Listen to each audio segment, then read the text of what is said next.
is this current push a desperate attempt to stop Trump from completely dismantling the globalist network? Is that what's going on?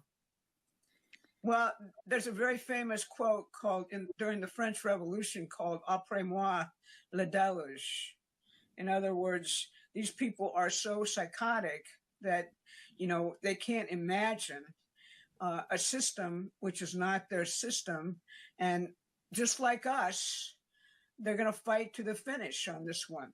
So the question is, can we master the art of war in such a way that we actually win and defeat the system? And that requires something which most people in the United States at this point kind of don't want to think about. We've got to educate this population very fast about what the American system actually is, because after Franklin Roosevelt, man, they took it out of the history books.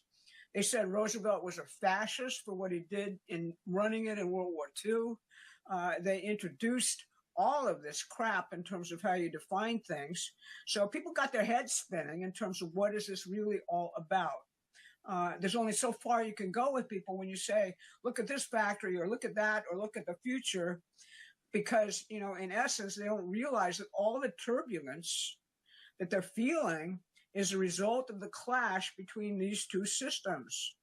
And the old system, if you think your life has been crap up to now, think about how much of that was based on the old system. Who's been in power?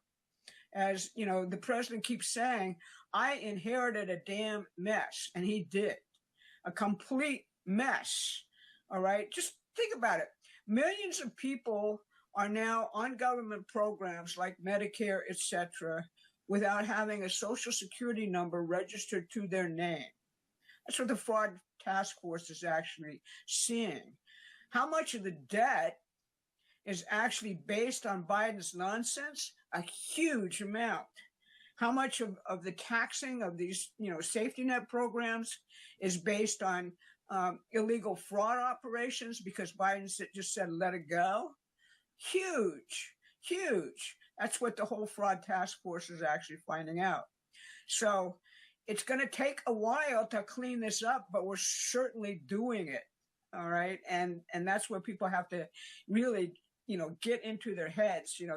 This is a thick mess and we're actually blowing it up and running upstream as fast as we can to get ahead of it. But it's a mess and we're correcting it. So that's the way people, I think, have to think. The only thing I would disagree with David, I certainly agree with his sentiment, is I don't want them to disappear. I want them to be publicly humiliated. I want them to know that they're on latrine duty in whatever federal prison we send them to. And I really don't want either El Salvador or Siberia to have to feed them.